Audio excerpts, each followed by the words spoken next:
નમસ્કાર મિત્રો, આજે હું વાત કરવા જઈ રહ્યો છું લાખા અને વાલીના સમર્પણની પ્રેમ કથા. લુંધિયા ગામના બહારવટિયા બાવા વાળાનું પાળ સાગમટે સરદારપુર ગામ પર ત્રાટક્યું હતું.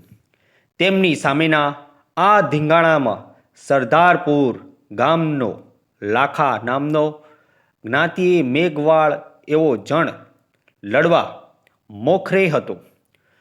પોતાના ગામને બહારવટિયાના હાથે ભંગવા ન દેવું તેવી ખેવના અને તમન્ના સાથે તે પૂરી તાકાત અને જનૂનથી લડતો હતો.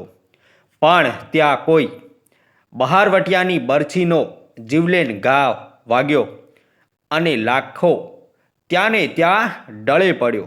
લાખાનું લગ્ન બિલખા પાસેના બંધાળુ પીપરિયા ગામે થયું હતું. તે વખતે લાખાની ઘરવાળી નામે વાલી તેના માવતરે ગઈ હતી અને પાછળથી આ બનાવ બન્યો હતો. લાખો ધીંગાણામાં આમ કામ આવી ગયો હતો. ગામનું રક્ષણ કરતા વીરગતિને પામ્યો હતો. વાલી પોતાના માવતરને ત્યાં 2-4 દિવસ રોકાઈને પાછી સાસરે આવતી હતી. સાથે તેનો ભાઈ હતો. સરદારપુર આવતા રસ્તામાં ભેસાણ અને તડકા પીપળિયા ગામની સીમમાં ઉંબેણ નદી નીકળે છે. ત્યાં ઉંબેણિયા નાગની જગ્યા છે. અહીં વાલીને તડકા પીપળિયા ગામનો રૂપા નામનો માણસ સામે મળે છે. બંને વચ્ચે ઓળખાણ થાય છે. વાતોએ વળગે છે. રૂપો થોડી શોખમણ અનુભવતો વાલીને પૂછે છે, ક્યાં ગયા હતા વાલી બેન? માવતરે મળવા ગઈ હતી, વાલી જવાબ આપે છે. રૂપો કશું બોલ્યો નહીં એટલે વાલીના મનમાં શંકા જાગી. બંને એકબીજાના મોં સામે વકાસી રહ્યા, પણ વાલીથી વધુ સહેવાયું નહીં એટલે બોલી, રૂપાભાઈ, જે હોય તે હાચે હાચું કહી દો. રૂપો કળપતા સ્વરે બોલ્યો, પાલણ પીરની ખફા મરજી થઈ તે ન થવાનું થઈને ઊભું રહ્યું છે, પણ વાત તો કરો રૂપાભાઈ. વાલી ફણાભેર થઈ ગઈ. રૂપાએ હૈયું હાથ રાખીને કહ્યું, વાલી બેન, લાખો તો ધીંગાણું ખેલતા વાલી એકદમ અધીરી ને બેબા કળી થઈ ગઈ. ઈ પાલણ પીરના ધામમાં પૂગી ગયો. આમ કહી રૂપો ઢગલો થઈ નીચે બેસી ગયો. વાલીને ઘડીભર સમજાયું નહીં તો ગળે ઉતર્યું નહીં. તે ઝાડની જેમ અવઢવમાં ઊભી રહી. રૂપો અને તેનો નાનો ભાઈ વાલીના વરવા અને વસમાં રૂપ સામે આંખો ફાડીને જોતા રહ્યા. વાલી અને લાખાના લગ્ન થયાને હજુ એકાદ દિવાળી ગઈ હશે, પણ બંને વચ્ચે હેતની રીતસરની સરવાણીઓ ફૂટે. ઘડીકે આંખોથી વળગા ન થાય. માવતરે મળવા જાય તોય 2-4 દિવસમાં વાલી પાછી આવે. નોખા રહેવું, પળભર પાલવે નહીં, તેના બદલે ભવના છેટા પડી ગયા.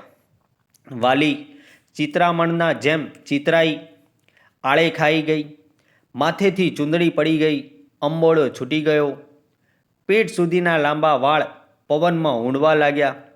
વાલીની ચિત્ત ભ્રમ થઈ ગયું. તેના મોંમાંથી વેણ વછૂટવા લાગ્યા. હે લાખા, તું તો માયાળું મનેક, છતાં માયા છોડીને હાલતો થયો. તુને યાદ તો છે ને કે તારા પાછળ કોઈ રોનારું છે, રંડાપો વેઠનારું છે. તું એકલો નહોતો આ જગતમાં, હું પણ હતી. ઈ ભૂલી ગયો મારા વાલા, તું તો ભારે ભૂલકણો. રૂપાએને જોયું તો વાલીને બકવાસ ઉપડી ગયો હતો. તેને હવે કોઈ જાતની સાધ કે ભાન રહ્યું નહોતું. સ્થળ, કાળ, જગત અને જાત ભૂલી લાખાને વાગોળવા અને વલખવા લાગી હતી. હવે તેના માટે સજળું નકામું બની ગયું હતું. પોતાની પણ પરવાહ રહી ન હતી. રૂપો પાસે જઈ વાલીને સંભાળવાનો પ્રયાસ કરવા લાગ્યો, પણ વાલીનું રૂપ જ બદલાઈ ગયું હતું. સામે જોઈ કે શરીરે હાથ દઈ શકાય એમ નહોતું. લાખાના વીરગતિની જાણ કરવા બદલ રૂપાને ભારોભાર અફસોસ થવા લાગ્યો. પણ હવે તો તીર કમાનેથી છૂટી ગયું હતું, પાછું વાળી શકાય એમ ન હતું. વાલીને સનેપાત થઈ ઉપડી ગયો. તે લાખો જાણે સન્મુખ ઊભો હોય તેમ લાખા સાથેની એક એક વાતને સંભાળીને કહેવા લાગી. લાખા લાખા, તું તો મારો જીવ, મારા હૈયાનું હાડકું, ને તોય તારા મોતના સમાચાર સાંભળતા મારું હૈયું ફાટી કેમ ન પડ્યું? પછી વાલી પોતાના હૈયાને ઠપકો દેવા લાગી. ફટ રે ભૂંડા હૈયા, તું તો મારી છાતીમાં પથ્થર થઈ પડ્યો છો. અરે રે ઉંબેણિયા, મારે હવે તારા જળમાં જીવ દીધા વગર કોઈ આરો ઓવારો નથી. વાલીએ પાણીના ધૂના સામે જોઈને કહ્યું. રૂપો વાલીની વાતને ઈરાદાને પામી ગયો, પણ વાલીનું રણચંડી જેવું રૂપ જોતા તે ઠરીને ઠીકરું થઈ ગયું. કાંઈ કરી શક્યો નહીં. મારા લાખા, તારા વગર તો એકે ઘડી કે ન રહેવાય. જીવવું નકામું હો. જીવ હાલ્યો જાય પછી આ ખોળિયાને રખાવાનો કોઈ અર્થ નથી. આમ કહેતી વાલીએ ઉંબેડિયાના ઉડા પાણીમાં ઝંપલાવી દીધું અને પોતાના પિયું પાછળ કાયમના માટે ચાલી. મિત્રો, આ વાર્તા જે છે એ કાલ્પનિક છે અને આમાં આવતા પાત્રો પણ કાલ્પનિક છે. આવા જ નવા નવા વિડીયો જોવા માટે અમારી ચેનલ સાથે બન્યા રહેજો. વિડીયોને શેર કરી દેજો અને ચેનલને સબસ્ક્રાઈબ કરી દેજો. જય માતાજી મિત્રો, આવજો.